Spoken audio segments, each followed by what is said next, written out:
जी बिस्मिल्लाहिर्रहमानिर्रहीम। अस्सलाम वालेकुम। इस वीडियो में बात करेंगे कि पीडीएम सरकार के लिए एक भयानक पेशरफ्त हुई है और कल से आप देख रहे हैं कि जब से सुप्रीम कोर्ट ऑफ पाकिस्तान की जानिब से ये फैसला सुनाया गया कि 14 मई को पंजाब के इंतखाबात करवाने ही करवाने हैं, उसके बाद पीडीएम सरकार जो है वो सर पकड़ कर बैठी हुई है। इजलास पे इजलास हो रही हैं, मुलाकातें हो रही हैं और कोई ना कोई जो है वो रास्ता ढूंढा जा रहा है कि किसी न किसी तरीके से इंतखाबात से हम फरार इख्तियार करें, किसी न किसी तरीके से सुप्रीम कोर्ट ऑफ पाकिस्तान का जो फैसला है उससे रह फरार इख्तियार करें।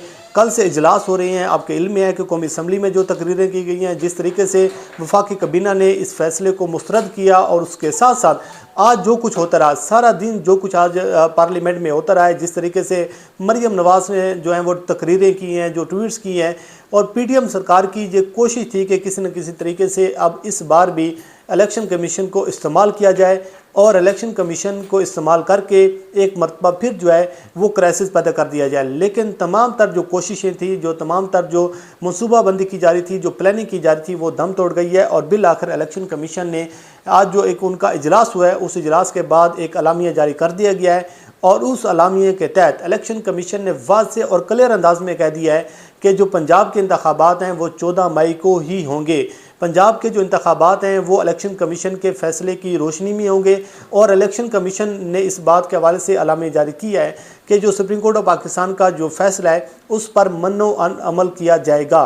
तो ये एक बहुत बड़ी पेशरफ्त है, बहुत बड़ी डेवलपमेंट है कि पीडीएम सरकार जो सोच रही थी, जो प्लानिंग कर रही थी कि कोई इलेक्शन कमीशन को इस्तेमाल किया जाए, ज़रा से जो चीज़ें सामने आ रही थी, लेकिन कोई भी जो इस टाइम जो है वो रास्ता अब उनको नहीं मिल पा रहा। इलेक्शन कमीशन ने जो एक नया शेड्यूल जारी किया है वो मैं आपके सामने रख देता हूं और इलेक्शन कमीशन ने वाज़ेह और क्लियर अंदाज में ये कह दिया है कि ख़त भी लिख दिया है। इस हवाले से जो है कुछ देर बाद वो आपके सामने भी आ जाएगा कि वफाक हुकूमत को कहा जा रहा है कि 10 अप्रैल तक जो है वो इलेक्शन कमीशन कह रहा है कि हमें फ़ंड जारी किए जाएँ और सुप्रीम कोर्ट ऑफ पाकिस्तान की रोशनी में, क्योंकि सुप्रीम कोर्ट ऑफ पाकिस्तान का ये ऑर्डर है कि 10 अप्रैल को जो हुकूमत है वो इलेक्शन कमीशन को फ़ंड जारी करेगी। 11 अप्रैल को इलेक्शन कमीशन जो है वो report supreme court of Pakistan में सबमिट करेगा।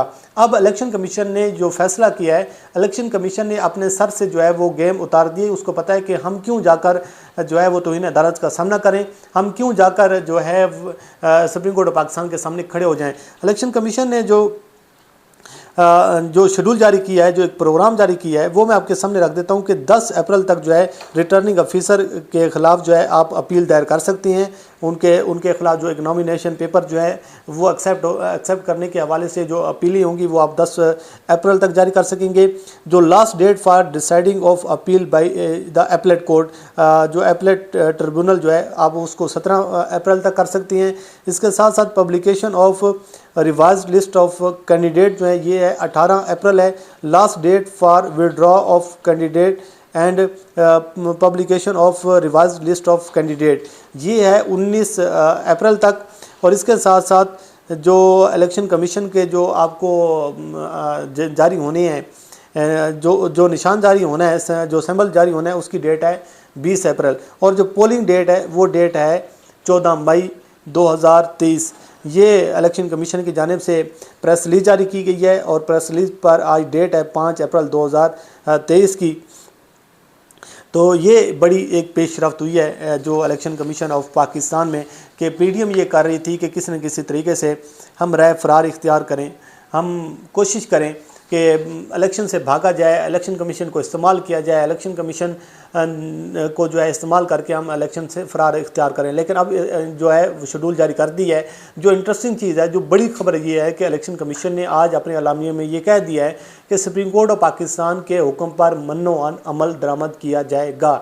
ये बहुत बड़ी खबर है और अब ये जो है ये चीज़ें जो है अब इलेक्शन की जानिब जाएंगी। अब कोई जो है वो कोशिशें जो हैं वो रंग नहीं लेकर आएंगी। दूसरे नंबर पर हम बात कर लेते हैं कि जो इस वक्त सुप्रीम कोर्ट ऑफ पाकिस्तान में जो आपको एक रिफ्ट नज़र आ रहा है, जो आपको एक लड़ाई नज़र आ रही है, जो आपको एक डिवीज़न नज़र आ रही है। आपके इल्म में है कि जस्टिस मुज़ाहिर अली नकवी साहब के ख़िलाफ़ एक रेफरेंस दायर कर दिया जाता है बलूचिस्तान बार कौंसिल की जानिब से। और इसके साथ साथ अभी तो कुछ खबरें ये भी आ रही हैं कि पिशावर बार कौंसिल ने भी कोई रेफरेंस दायर किया, लेकिन अभी तक ये कन्फर्म नहीं है। कुछ खबरें ये सामने आ रही थी और उस रेफरेंस की रोशनी में ये कहा जा रहा है कि जी मुज़ाहिर अली नकवी साहब के ख़िलाफ़ तहकीकात की जाए, उनकी जो ऑडियो है उसकी तहकीकात की जाए, जो उनको सुप्रीम जुडिशल काउंसिल का इजलास बुलाया जाए। तो इस हवाले से जो एक और पेशरफ ये सामने यह है कि जस्टिस मुज़फ़्फ़र अली नकवी साहब के जो बेटे हैं उन्होंने हद के इज़्ज़त का दावा कर दिया है। जो एक उनके वालिद के ख़िलाफ़ मियाँ दाऊद की जानिब से जो एक रेफरेंस दायर किया गया है और मियाँ दाऊद जो कि वकील है उनके खिलाफ हद के इज़्ज़त का मुकदमा दायर कर दिया गया, ये बहुत बड़ी पेशरफ्त है।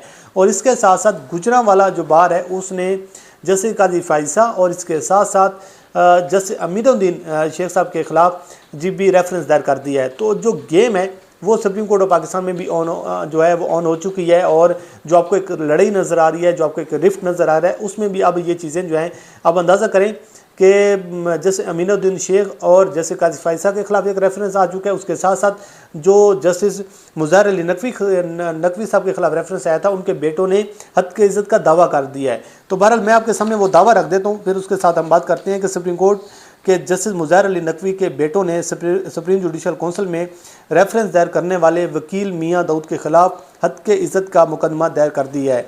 और जैसे मुज़फ़्फ़र अली नकवी के बेटों मुर्तज़ा मुज़फ़्फ़र नकवी और मुस्तफ़ा मुज़फ़्फ़र नकवी ने सिविल अदालत में अलग अलग मुकदमा भी दायर किया है। ये अंदाज़ा करें कि ये गेम अब कहाँ पर जाकर रुकेगी। सिविल अदालत में दायर दरखास्तों में मौक़िफ़ इख्तियार किया गया है कि मियाँ दाऊद हमेशा अदलिया के ख़िलाफ़ मुहिम चलाता है। मियाँ दाऊद ने वालिद के ख़िलाफ़ सुप्रीम जुडिशल काउंसिल में रेफरेंस दायर किया है जिसमें हमारी फैमिली से मुतल्लिक बेबुनियाद इल्ज़ामात लगाए गए हैं। दरख्वास्त गुजार उनका कहना है कि मियाँ दाऊद ने हमारी फैमिली के ख़िलाफ़ ट्विटर फेसबुक पर मवाद शेयर करके हमारी साख को नुकसान पहुँचाया है। मियाँ दाऊद को सोशल मीडिया पर पोस्टें लगाने से मना किया जाए। मियाँ दाऊद के ख़िलाफ़ 30-30 करोड़ हर्जाने की डिग्रियाँ जारी की जाएँ। एडिशनल सेशन जज कमर अब्बास ने मियाँ दाऊद को 19 अप्रैल के लिए पेशी का नोटिस भी जारी कर दिया है। हाँ, आप अंदाज़ा करें ये जो बड़ी पेशरफ्त हुई है कि उनको नोटिस भी जारी हो गया है 19 अप्रैल को। ख्याल है कि मियाँ दाऊद फिर वही खबर है कि उन्होंने जो तहकीकात का एक मुतालबा किया था कि उनके अहल खाना की जायदादों की जो तहकीकात है उसकी सुप्रीम जुडिशल काउंसिल से इस्तदा की जाए। अब मैं आपके सामने रख देता हूँ जो अपना किया है गुजरांवाला बार एसोसिएशन ने जस्टिस काजी फायसा जस्टिस अमीनुद्दीन खान के ख़िलाफ़ जो रेफरेंस दायर उन्होंने ऐलान कर दिया है। ये प्रेस रिलीज जारी की गई है 4 अप्रैल 2023 की ये प्रेस रिलीज़ है, यानी कि कल की ये प्रेस रिलीज़ है, जिसमें ये कहा गया है कि डिस्ट्रिक्ट बार एसोसिएशन गुजरांवाला ने मुतफ़िक़ा तौर पर यह फ़ैसला किया है कि हालिया हालात को मद्देनज़र रखते हुए सुप्रीम कोर्ट के जजेस जस्टिस काजी फायसा और जस्टिस अमीनुद्दीन खान की जानिब से चीफ जस्टिस ऑफ पाकिस्तान के दायराकार और सुप्रीम कोर्ट के इंतज़ामी मामलात में वफाकी हुकूमत की मंशा पर और मर्ज़ी के मुताबिक मुदाखलत करके अपने कोड ऑफ कंडक्ट की सरीहन खिलाफ वर्जी की है। अलावा इलेक्शन को अपने आइनी मुद्दत में होने से रोकने के लिए जिस तरह का किरदार इन मोअज़्ज़िज़ जजेस ने अदा किया है इनके हल्फ से रूगर्दानी के मुतरादिफ है। लिहाजा मुतफ़िक़ा तौर पर जैसे काजी फायसा जैसे अमीनुद्दीन के ख़िलाफ़ रेफरेंस दायर कर रहे हैं, इन साहिबान को बतौर सुप्रीम कोर्ट जजेस काम करने से फौरी रोका जाए। ये जनाब सदर बार हैं चौधरी परवेज़ आबिद जो है उनकी जानिब से ये प्रेस रिलीज जारी की गई है। तो ये चीज़ें हैं, अगर आप एक साइड पे करेंगे तो दूसरी साइड पे भी चीज़ें आएंगी। इसका मतलब ये चीज़ है कि एक रेफरेंस दायर हुआ, उसके मुतबादिल 2 और रेफरेंस दायर हो चुके हैं जो कि बड़े संजीदा किस्म का जो ये एक रेफरेंस है। अभी तो कुछ ये भी इतलात सामने आ रही हैं, कुछ ज़राए से ये चीज़ें भी अभी जो है वो सामने आ रही हैं, शहरी इक़्तिदार में ये ख़बरें गर्दिश कर रही हैं कि कुछ और भी जजेस जो है उनके ख़िलाफ़ भी रेफरेंस दायर किया जा सकता है।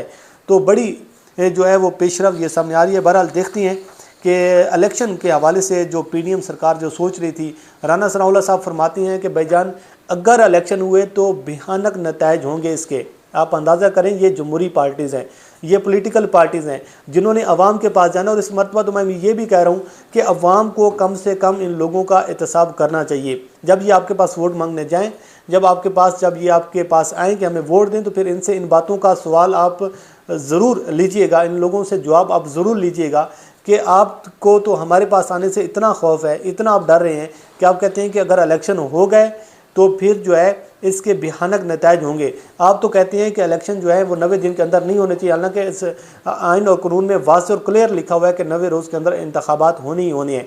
और इसके साथ साथ अभी जो कुछ ये भी खबरें सामने आ रही हैं कि अब कुछ और भी चालें चली जाएंगी, लेकिन जो इलेक्शन कमीशन का जो एक शेड्यूल जारी किया गया है इसके बाद मुझे नहीं लग रहा कि अब पीडीएम सरकार की जो है कोई भी जो है चाल कामयाब होगी।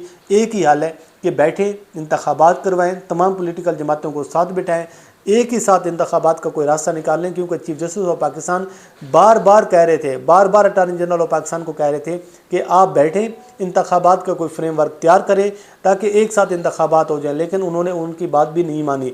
तो जब आप चीज़ें इस तरह करेंगे, जब आप डेटा ही पर उतरेंगे, तो ज़ाहिर बात है फिर हर जमात के पास अपने पत्ते हैं, हर जमात के पास अपने टूल हैं, वो तो अपने इख्तियारात इस्तेमाल करेंगे। अब 2 असम्बलियाँ तलील जो हैं वो कब से हुई हैं, इंतखाबात होनी है, तो देखते हैं कि सूरत हाल क्या सामने आती है।